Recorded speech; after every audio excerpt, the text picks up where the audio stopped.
Hi everyone, I'm Dawn. Welcome to my channel. Thank you for visiting with me today. So we are going to do sort of like a year in review from 2023, but we're not going to cover like everything that happened in the year. We're just covering 6 topics. So shouldn't be anything too crazy because, you know, a lot happened in 2023, but we're just going to focus on these 6 topics because there's just so much I had to choose.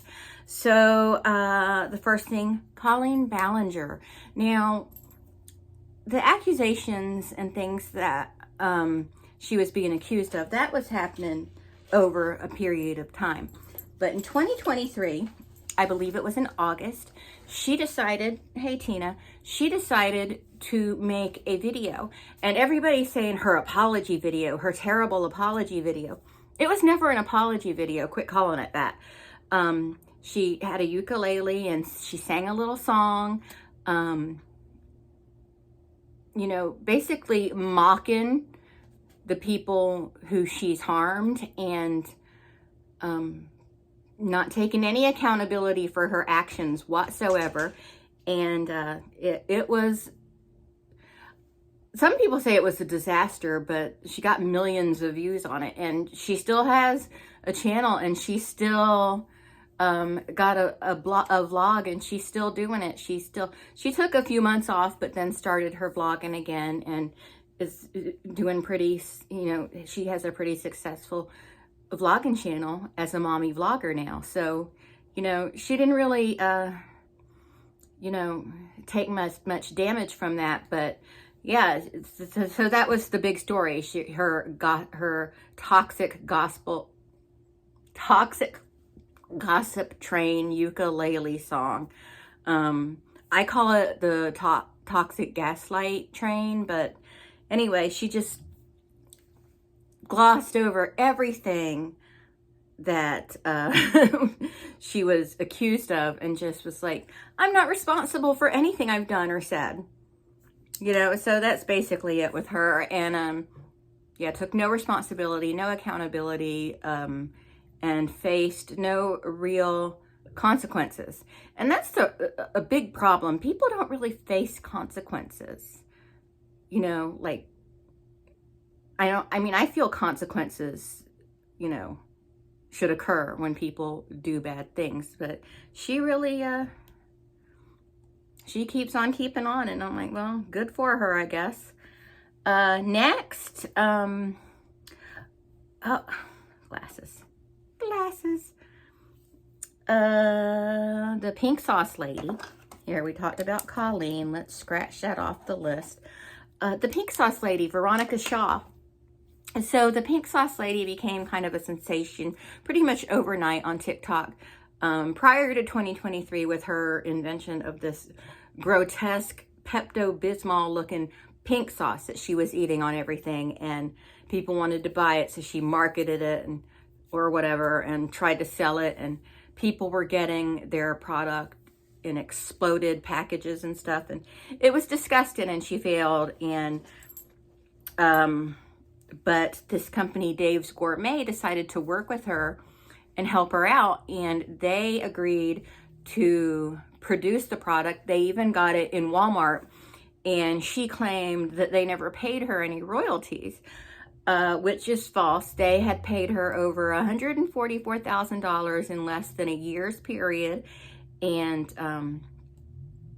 in advances, and they did this before they even made any money off of her products. Like, she got all this money from them before, you know, it was a lot of the money was paid to her as advances to what she would make on the sale of the product, and they didn't recover those funds. So, and then she started a GoFundMe, basically lying, saying they defrauded her. And it's, to me, she was being dishonest and also trying to act like she knew more than she really did. She doesn't know about business. She doesn't know the lingo. She doesn't know really anything about it, and didn't understand the arrangement And instead of trying to understand it, she just made up this lie like, oh, they're not giving me any money. And they gave her over $144,000. Originally, it was over $120,000, but some more receipts came out. Now, you can go back and watch my videos about her. I do show some receipts that they published. Or you can watch Marky has really great videos about her, and you can go watch them. But yeah, they paid her over $144,000 in less than a 12-month period, and she claims they didn't pay her. And I don't know about Veronica Shaw, but that's a lot of money to make in a year. Next, what do we want to talk about next? Oh, Carlee Russell, the young lady who faked her kidnapping. I'm going to read from my notes on this because I don't know a lot of the details. I mean, I know the details, but I just have specific notes here. So Carlee Russell faked her own kidnapping. On July 13th, 2023, Carlee allegedly disappeared for 49 hours from her home in Hoover, Alabama, filing a false report afterwards that she was abducted. On July 24th, she admitted that it was a hoax and she had not been kidnapped. It all began when Carlee made a 911 call at 9:34 p.m. on July 13th, stating she stopped at the side of Interstate 459 because she saw a small child on the side of the highway. But what was interesting about this and important to mention here is that's the only call 911 received about a child on the highway. When police arrived, they found Carlee's abandoned car. 49 hours later, Carlee appeared at her parents' house. She was taken to the hospital and was briefly interviewed by the police. She claimed she was taken by a white male and was put inside a tractor-trailer truck. She said she escaped but was recaptured and placed in a car. She claimed she was undressed and photographed while blindfolded. She escaped again and returned home. It's also important to note that she had no ligature marks on her. And so more than $63,000 was raised in reward money for the search, to find Carlee. A family who had, lost a daughter was even trying to help them out. And she was just really, people really went to bat for this family. And this girl is just gallivanting around like, hey, I'm faking my kidnapping. Her web searches before her disappearance included, do you have to pay for an Amber Alert? How to take money from a register without being caught? The movie Taken, and one-way bus tickets from Birmingham to Nashville. On July 24th, via her attorney, she admitted that she lied. And there is a statement that the lawyer read out for her. And Carlee has been charged with 2 Class A misdemeanors and was found guilty by a judge, sentenced to a year in jail and nearly $18,000 in fines. I don't know if she has to serve that year because I know that her lawyer was fighting that, so I'm not sure really how that went down. Next, let me scratch that off my list so we don't talk about that anymore. Pink Sauce Lady. Okay. The Alabama Riverfront Brawl. This was a thing. Now, I hated this because it was so violent and vicious looking, but you can't help but cheer for people when they've been assaulted. So on August 5th, 2023, at a riverfront dock in downtown Montgomery, Alabama, a large-scale altercation occurred. It started when the Harriet II, a dinner boat cruise, just completed its 5 to 7 cruise. A pontoon boat was docked in the way of its docking. It was in the way of its docking to where the people who were getting off the ship could safely disembark. So they only wanted them to move it just to let the people off the boat, But the operators of the pontoon, they were asked to move their boat, and they refused to. And after 45 minutes of trying to get them to move their boat, the co-captain and a 16-year-old deckhand were transported to the dock to move the pontoon boat. They were then confronted by the boat owners. Video shows individuals arguing with the co-captain when he was attacked by another man. Like, the guy just runs up and attacks him. And it was disgusting. And then it just, all hell broke loose after that. And police arrived at 7:18 p.m. immediately after 13 individuals were detained and questioned. Arrest warrants were issued for 5 people. All 5 turned themselves in. And there are many, many, many videos of this on the internet, on YouTube, on TikTok. And in no video do the owners and the people who were with the people on the pontoon boat, in no videos I've seen, and I've watched a lot of them, do they come out looking good. They started it. I'm not a whataboutist, but they started it, and they wanted trouble. They wanted problems. You know what I mean? So, go check the videos out for yourself. There's something else. And people were even defending the pontoon boat people. Like, how can you defend them? How can you defend them? Okay, next we're going to talk about Gypsy Rose for a second. And I'm not going to talk long about her because I've already made a couple videos about her. And I'm getting ready to make another one because I feel like I'm not being properly heard. People are just taking my titles or taking the initial idea of my videos and turning it into something I'm not trying to say. You know what I mean? You know how they do on the internet. They try to put words in your mouth. But Gypsy Rose Blanchard, who was convicted of second-degree murder for her part in the 2015 slaying of her mother, Dee Dee, was released in late December after serving 7 years of her 10-year conviction. And many people, I think most people, just in general, what I've seen, are happy she's out. I'm happy she's out. I personally, part of me feels like she should have never done any time at all. She needed help. That girl needed serious help. And maybe she got that in prison. I don't know. But, I mean, she said when she went to prison, that's the freest she'd ever felt. But many people are opposed to the glamorization of murder by lifting Gypsy Rose up to celebrity status and making her an instant social media superstar.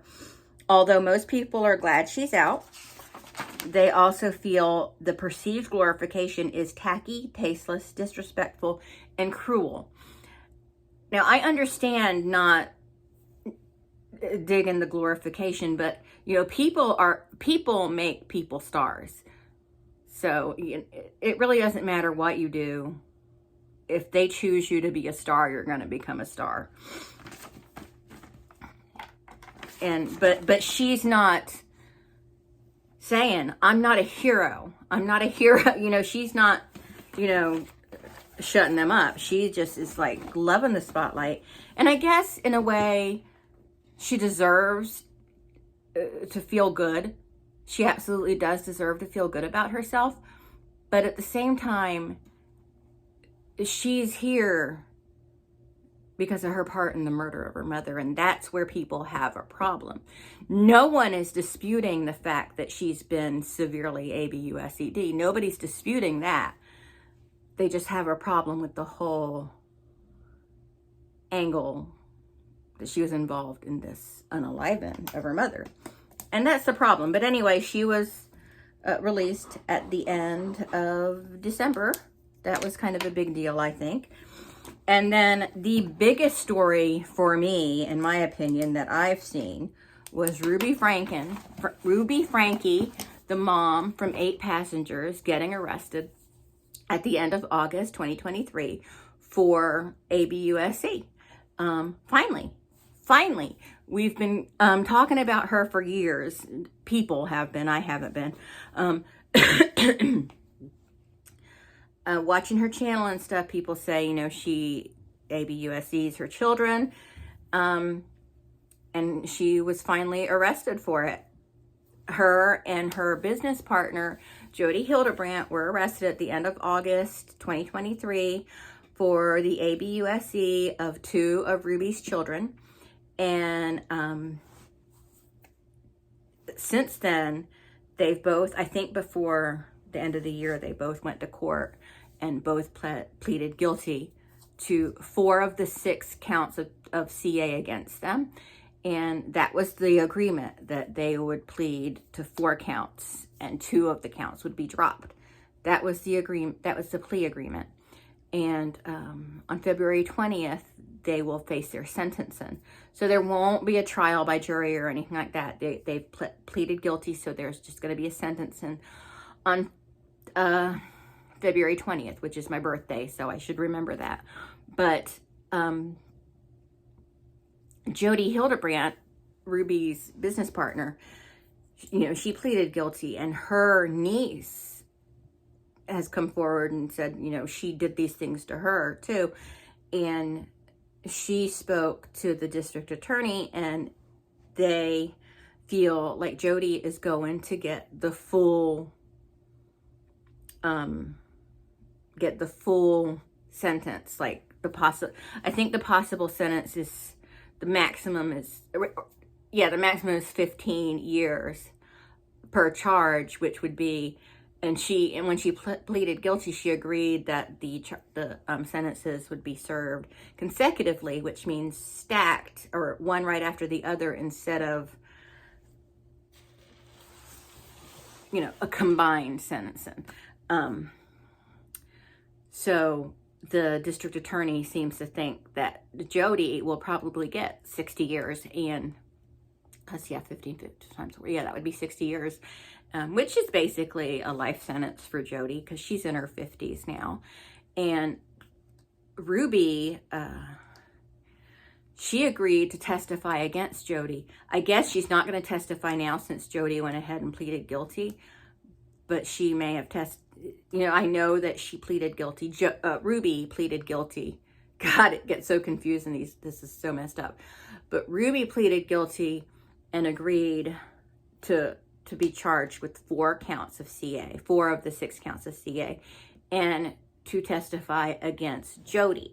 Now that they don't need her to testify because Jodi pleaded guilty, I don't know if that will help Ruby have a reduced sentence at all, or if Ruby can expect 60 years as well. We won't know until February 20th, and if they put it off longer, but be aware that they're going to get time served, so they'll get credit for the months they've been in, which isn't really going to make that big of a difference. It is my understanding, and I spoke in error before I said that they only have to serve 40% of their sentence. I believe it's actually 60% of their sentence, and that's only in some states. Now, I've heard it mentioned in Utah that it applies there, but it may not. You know, I'm not saying that's definitive. It's a variable. But yeah, so those are some pretty big stories that happened in 2023. Still following the Ruby Franke story. The other stuff is pretty much resolved. Like, you know, nothing's going to happen with Colleen Ballinger. Gypsy Rose is released. That's the big story there. And hopefully, I hope that she truly does advocate, you know, because I do think that she brings value to Tina, if you unplug those lights, we're going to fight. I do think she has a valuable story to tell, Gypsy Rose. So, and the pink sauce lady, she's crazy. She's got blue powder that she's marketing, because, and I know why that is, because in Florida, under cottage law, she can create food goods that are dried food goods, like powder. She just can't create anything that's wet, like no sauces or anything. And that was one of the big problems with the pink sauce. She was making it in her own kitchen. The Alabama brawl, that's resolved. The Carly Russell is resolved. So the only thing we're really looking at into this year is Ruby Franke and seeing what goes on with her. So let's watch out for her and see what happens. But anyway, that's it. I hope you enjoyed this. Thank you so much for watching, and we'll talk to everyone later. Bye.